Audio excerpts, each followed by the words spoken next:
தாவைக்க தலைவர் விஜய் அவர்களின் பிரச்சாரத்திற்கு மட்டும் இத்தனை கட்டுப்பாடுகள் விதித்த திமுக அரசு கரூரில் நடந்த திமுக 30 விழாவிற்கு எந்தவித கட்டுப்பாடுகளுமின்றி முதலமைச்சர் ரோட் ஷோ நடத்தினார். தாவைக்க தலைவர் விஜய் அவர்களுக்கு ஒரு சட்டம், தமிழக முதல்வர் ஸ்டாலினுக்கு ஒரு சட்டமா என்று தாவைக்க வழக்கறிஞர் கேள்வி எழுப்பியுள்ளார். விஜய் அவர்கள் ரோடு ஷோ நடத்தக்கூடாது, அவருடைய வாகனத்திற்கு பின்னால் 5 வாகனங்களுக்கு மேல் செல்லக்கூடாது, இங்கே புறப்பட்டு அப்படி செல்ல வேண்டும் என்று பல்வேறு கடுமையான நிபந்தனைகளை விதித்திருந்தார்கள்.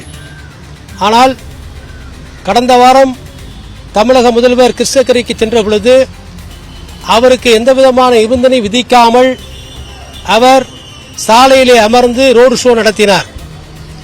நேற்று கரூரிலே நடந்த அந்த மாநாட்டிற்கு முன் அனுமதி பெறப்பட்டதா, அவர்களுக்கு நிபந்தனைகள் விதிக்கப்பட்டதா என்று தெரியவில்லை.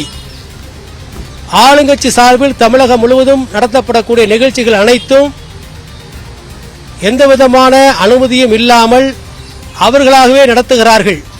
ஆனால் குறிப்பாக தமிழக வெற்றிக் கழகம் எங்களுடைய போராட்டத்தை, எங்களுடைய மக்கள் சந்திப்பை, எங்கள் தலைவர் சந்திப்பை எப்படியாவது தடுக்க வேண்டும் என்ற எண்ணத்தோடு இவர்கள் இருக்கிற காரணத்தினால் இந்த தமிழக காவல்துறை திராவிட முன்னேற்றக் கழகத்திற்கு ஆதரவாக இருக்கக்கூடிய சூழ்நிலையை எடுத்துக்காட்டி பொதுவான நெறிமுறைகளை வகுக்க வேண்டும் என்று உயர்நீதிமன்றத்திலே இன்றைக்கு வழக்கு தொடர்ந்திருந்தோம்.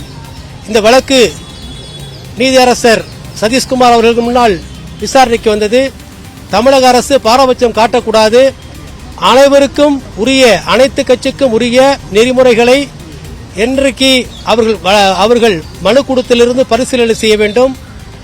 ஏதாவது அங்கே அசம்பாவம் ஏற்பட்டால் அதை அந்தந்த கட்சிகளிடமிருந்து நிவாரணம் பெறுவதற்கு காஷன் டெபாசிட் சேவைகளை போன்றவற்றை நீங்கள் விதிமுறைகளை வகுக்க வேண்டும் என்று கூறி செப்டம்பர் 24 அந்த வழக்கை ஒத்திவைத்துள்ளார்.